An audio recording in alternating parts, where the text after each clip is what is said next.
नमस्कार दोस्तों, आप सबका हमारे YouTube चैनल पर वो क्लास में बहुत बहुत स्वागत है। आज हम पढ़ने जा रहे हैं कक्षा 5वीं का हिंदी विषय पाठ 2 घी गुड़ और शहद देने वाले वृक्ष। उसका प्रश्न अभ्यास पढ़ेंगे। शब्दार्थ को आप लोग अपने कॉपी में लिख लीजिएगा, उससे पढ़िएगा। ओके, आज हम प्रश्न अभ्यास देखने जा रहे हैं। प्रश्न पहला है, तुम्हारे आसपास पाए जाने वाले पेड़ों के नाम व उनसे संबंधित जानकारी निम्न तालिका में भरना है ना। आपके आसपास जो भी पेड़ पाए जाते हैं उसका नाम लिखना है। जैसे नीम है तो उसकी ऊंचाई कितनी होती है? 15 से 30 फीट है ना। और उसकी उपयोगिता दवा बनाते हैं, दातुन है, और उसके तेल से कीड़ा मारने के लिए यूज़ किया जाता है ना। इस प्रकार से बांस है 30 से 150 फीट ऊंचाई में रहता है। इसका घर बनाने के लिए होता है, पुल धनुष बाण बनाने के लिए। आम का वृक्ष है 15 से 30 फीट, फल है या लकड़ी मिलता है। जैसे अमरूद है, अमरूद उसका वृक्ष भी लगभग 15 से 30 फीट होता है, उससे भी आपको फल मिलता है, लकड़ी मिलता है। आप अपने आसपास पाए जाने वाले वृक्ष को लिखिएगा, ठीक है। अब प्रश्न दूसरा है, पता करो कि हमारे यहाँ जो गाय है ना और गुड़ कैसे बनाया जाता है। तो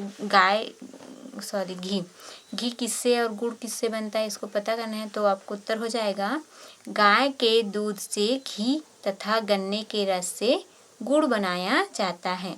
आपका तीसरा प्रश्न है, चिउरा वृक्ष से गांव वालों को क्या क्या मिलता है। तो उत्तर है, चिउरा वृक्ष से गांव वालों को घी, गुड़, शहद, फल, औषधि,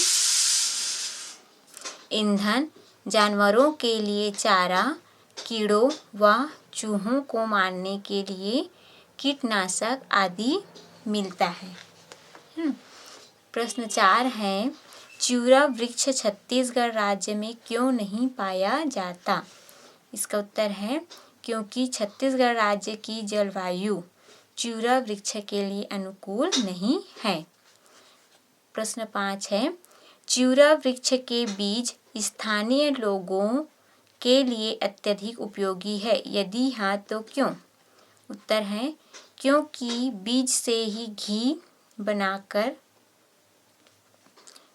हैं ना, और घी से खाना पकाते हैं, दीपक जलाते हैं, और दवा के रूप में भी उपयोग किया जाता है बीज का। तो बीज जो है बहुत ही उपयोगी है। प्रश्न 6 है, हमारे राज्य में विदेशों या अन्य राज्यों से बहुत सारी चीज़ें आती है ना, किंतु चिउरा वृक्ष से बना गुड़ नहीं आता, क्यों। उत्तर है, क्योंकि चिउरा वृक्ष से बना गुड़ वहाँ के निवासियों के द्वारा ही उपयोग में खपत हो जाता है, इसी कारण वो दूसरे राज्य नहीं भेजा जाता। चलिए भाषा तत्व और व्याकरण देखते हैं। चिउरा वृक्ष पुष्पित होते हैं ना, इसके फल मीठे और सुगंधित होते हैं। इन वाक्यों में पुष्पित एवं सुगंधित शब्दों को समझो। पुष्प और सुगंध शब्दों में इत जोड़कर पुष्पित और सुगंधित शब्द बने हैं, मतलब प्रत्यय है ना।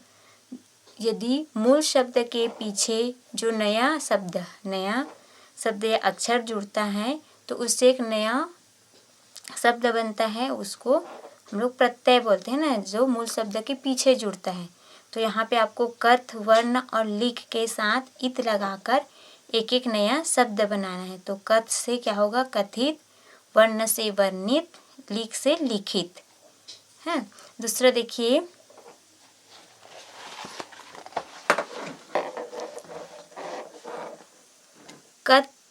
शब्द के प्रारंभ में सु लगाकर नया शब्द बनाया जाता है।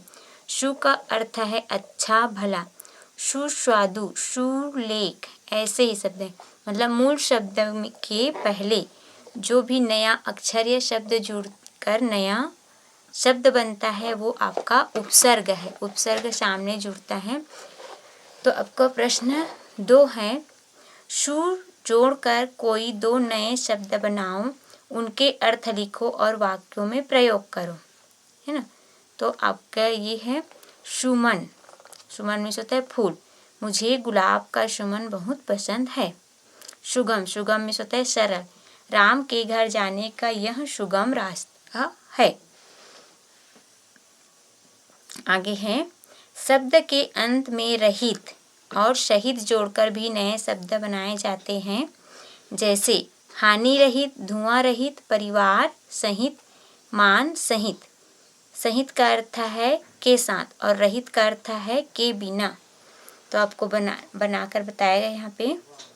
प्रश्न 3 है, रहित और शहीद जोड़कर 2 नए शब्द बनाओ और उनका वाक्य प्रयोग करो, है ना। यहाँ पे वन रहित, वन रहित में क्या आएगा, छत्तीसगढ़ के कुछ क्षेत्र वन रहित है।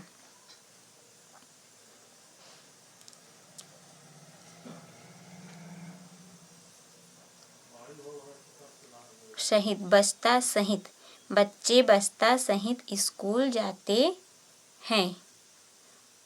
और बना सकते हैं आप, एक एक और बनाइए इसको। दूसरा है, निम्नलिखित वाक्यों को पढ़ो। यह अनोखा वृक्ष नेपाल में पाया जाता है। ख है, वैज्ञानिकों ने इस वृक्ष को खोज निकाला। ग, लड़कपन में हम लोग पके बेर तोड़ते थे। पहले वाक्य में नेपाल शब्द एक विशेष देश का नाम है।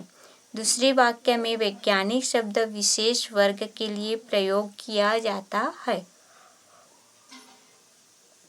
तीसरे वाक्य में लड़कपन शब्द है जो लड़के के स्वभाव के लिए कहा जाता है ना। ये तीनों शब्द संज्ञा शब्द हैं। पहला शब्द नेपाल विशेष स्थान बताने के कारण व्यक्तिवाचक संज्ञा है। वैज्ञानिक शब्द एक वर्ग विशेष के लिए प्रयोग किया जाता है। ऐसे संज्ञा शब्द क्या कहलाते हैं, जातिवाचक संज्ञा के अंतर्गत आते हैं। लड़कपन शब्द भाव का बोध कराता है, तो ऐसे शब्द भाववाचक संज्ञा के अंतर्गत आते हैं, है ना। तो तीनों का एक एक हमें क्या बनाना है, वाक्य बनाना है। प्रश्न 4 है, व्यक्तिवाचक, जातिवाचक और भाववाचक संज्ञा शब्दों का प्रयोग हुआ वैसा शब्द बनाना है। तो यहाँ पे व्यक्तिवाचक संज्ञा, शिमला सुंदर जगह है, तो शिमला यहाँ पे व्यक्तिवाचक है। जातिवाचक संज्ञा, लड़के खेल रहे हैं, तो लड़के जातिवाचक संज्ञा है। भाववाचक संज्ञा, आम की मिठास सबको पसंद है, तो मिठास क्या है, भाववाचक संज्ञा है। आगे देखिए, इन वाक्यों को पढ़ो और रेखांकित शब्दों को समझो। बंदर फलों के बाहरी भाग को खा कर बीजों को फेंक देते हैं। दूसरा है, बंदर ने फल खाकर छिलका फेंक दिया। तो दोनों वाक्यों में बंदर शब्द का प्रयोग हुआ है। पहले वाक्य में बंदर बहुवचन में है, क्रिया से इसका बोध होता है ना। दूसरे वाक्य में बंदर एक वचन में है, क्रिया से ही इसका बोध होता है। तो प्रश्न 5 में आपको करना है, किन्हीं 2 शब्दों को उनके रूप न बदलते हुए एक वचन और बहुवचन में 2 वाक्यों में प्रयोग करो। जैसे एक वचन है, फूल पर तितली बैठी है। बहुवचन में फूल खिल रहे हैं, यहाँ बहुवचन है, यहाँ एक वचन है। जनता है ना, हमें जैसे एक वचन है, जनता द्वारा हमें मत मिलता है ना। और बहुवचन में है, हमें जनता की बात सुननी चाहिए।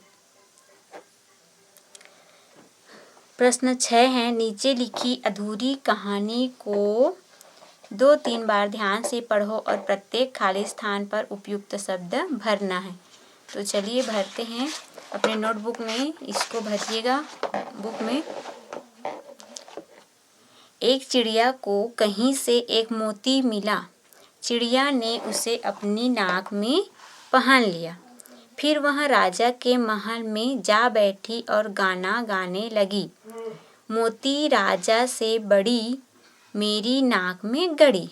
वो गाना गा रही है ना। यह सुनकर राजा को बहुत गुस्सा आया। उसने अपने आदमियों से कहा, चिड़िया से मोती छीन लाओ। उन्होंने जाकर झट से चिड़िया का मोती छीन लिया। अब चिड़िया पहले वाला गाना छोड़कर दूसरा गाना गाने लगी। राजा भिखारी मेरा मोती छीन लिया। यह गीत सुनकर राजा बहुत शर्माया। उसने चिड़िया का मोती लौटा दिया। मोती मिलने पर चिड़िया ने एक और नया गाना शुरू किया। राजा तो डर गया। उसने मोती दे दिया। यह गीत सुनकर राजा गुस्से से लाल हो गया। उसने फिर कहा, पकड़ लो इस बदमाश चिड़िया को। उसके आदमी चिड़िया को पकड़ने के लिए दौड़े, मगर चिड़िया फुर्र से उड़ गई। राजा हाथ मलते रह गया। ना, ये कहानी है। आपका ये प्रश्न अभ्यास समाप्त हुआ। आप अपने कॉपी में इसको कंप्लीट कर लीजिएगा। Okay, thank you. Have a nice day.